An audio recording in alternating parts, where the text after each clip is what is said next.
The developers just finished up their Winter Solstice live stream, so I figured I would give you a quick rundown of everything you need to know about this upcoming winter event. So first, the event will run from the 15th of December until the 5th of January. That is a duration of 3 weeks. Coming with this event is a new seasonal event theme song, which you can hear in the background, as well as new visuals for all of the bosses. You might remember that the spider had stockings before, but they have been kind of toned down to fit the Hunt Showdown universe.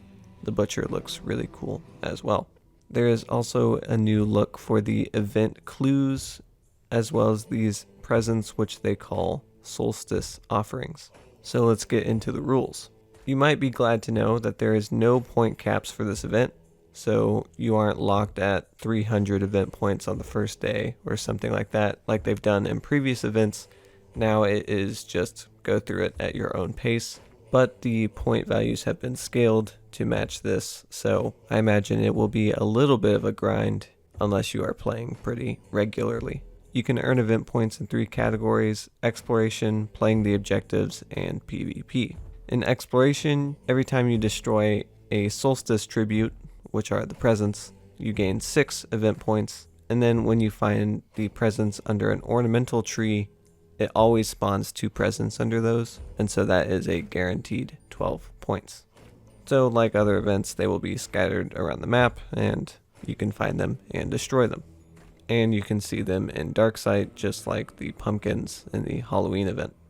In the playing the objective category, every time you investigate an event clue, which look like this, you get 16 event points, and there's a 50% chance for every clue to be event themed. And also, all bosses now drop solstice tributes. So every time you fight a boss, it will drop 3 presents, and when you destroy those, you will get 18 event points. So there is now equal incentive to go for each of the bosses. And then lastly, there is player versus player. You gain 20 event points for looting dead hunters, and each body only counts once. So if you're in a trio and you kill someone, you can only loot that body once for event points, but those points are shared amongst the team. So as I mentioned, event items are highlighted in Darksight, called Winter Sight this time. The minimum range for that is 10 meters, but that can be boosted up to 30 meters. So let's talk about how those boosts work. In the event menu, there is a new section called CHARY'S Contracts, which you can purchase for blood bonds to boost your Winter Sight range as well as the amount of points you earn. There are 4 of CHARY'S contracts available. They all give you a 50% boost to points earned and a 20 meter boost to your Winter Sight range, but they vary in how long they last. So for 200 blood bonds, you get a 2-hour boost, and for 1200 blood bonds, you get a 7-day boost. You can see that on screen now. The duration of your contracts can be increased by purchasing multiple, but the boosts do not stack on top of each other. And something to keep in mind, especially toward the end of the event, there is no refund for leftover time. So what you spend in blood bonds will be consumed once the event is over. Okay, and now let's talk about the unlocks that will be available for this event. There will be 5 legendary items and 1 legendary hunter. I will show those on screen now, but quickly, there is the Calling Bird, which is a legendary throwing axe, the Evergreen, which is a legendary derringer, the Spirit of Yule, which is a legendary firebomb, the Mountain King, which is a legendary Winfield Swift, the Corvus, which is a legendary cavalry saber, and of course the now famous Devil's Advocate, which is a legendary hunter. Also, as part of this event, there is a legendary Nagant officer called the Widow's Bounty, and that can be purchased for 1,000 blood bonds. And of course, as we saw in the Halloween event, you can purchase last year's winter unlocks in the event store. So if you missed the unlocks for last year, now is your chance to get them because you can only buy them during the winter event. So that is the Winter Solstice event. It starts tomorrow from the day of posting this video and will be live until January 5th. Personally, I'm excited and I think they have outdone themselves.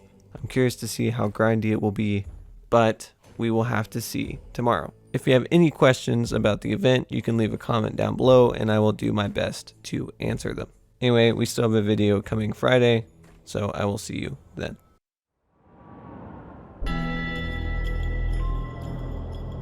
Two strange men have come to town with wreaths and bows of holly, with smoky cloaks and staves of oak and laughs echoing jolly. They've heard the tales of suffering, of sadness, pain, and loss, so they have come to New Orleans to bring joy to those they cross. From the ground sprout evergreens, and from the wells flow honey. Even the saddest beggar is offered a little money. Candles light a festive glow, and baubles line the walls. The scent of sweets and bread and meats waft throughout the vacant halls. We know your plight, the Oak King speaks, and wish to make you merry. So join us all, says the Holly King, before you ride Death's ferry. The children danced, the men all cheered, as women sang bright songs. There was as much joy and merriment as the day was long.